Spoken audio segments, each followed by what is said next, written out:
This is my speaking assignment. Why do you think it took Puerto Rico so long to become self-governing? Oh. Because they took too long. That's funny. I bet you guys have not considered any history behind any U.S. territories like Guam or American Samoa. I didn't think so. But today, specifically, we are going to talk about Puerto Rico. Ever since my Puerto Rican classmate told me about his country's status and how they were U.S. citizens and how they created their new constitution, I've become interested in this. As Puerto Rico became a U.S. territory, they also became a self-governing Commonwealth of the U.S. To begin, I will advise you about Puerto Rico's self-governance and the impact after. Now that we know what we're addressing, let's start where it all began, which was the aftermath of World War II. In 2017, but updated in 2024, history editors Onion, Sullivan, Mullen, and Zapata wrote that big political, economical, social changes conquered Puerto Rico after World War II. World War II commenced in 1939, but ended in 1945. It was considered one of the most deadliest wars.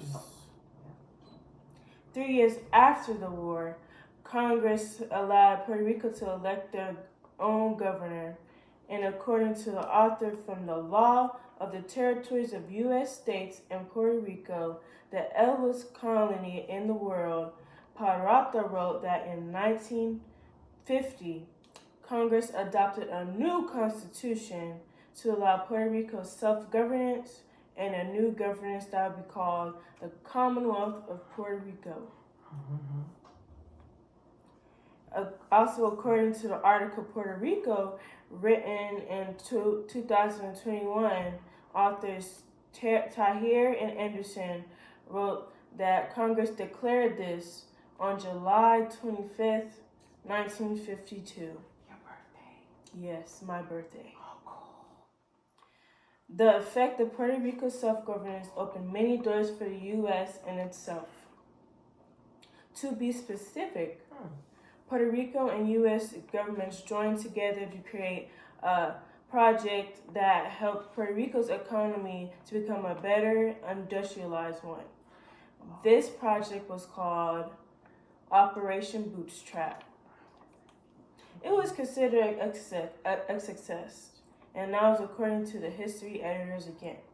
But even as the PR attracted big American companies and became a core for manufacturing and tourism, they experienced a decline in its agriculture industries, which led to many islanders of Puerto Rico to seek jobs in the U.S.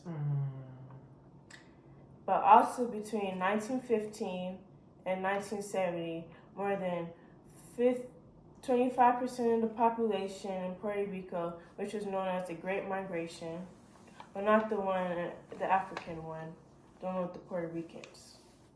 And now today, more than 15 million of Puerto Rican descent live in the U.S. Oh. 15.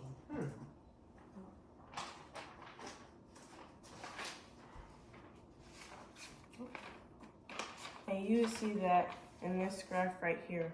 The tallest graph represents the 1950, the 1950 and the 1970.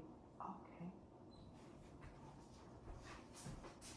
As well as the congressmen signing Puerto Rico's new constitution.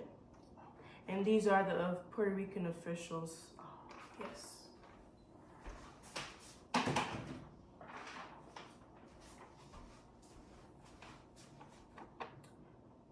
Between 2010 and 2014, more Puerto Ricans emerged to the U.S.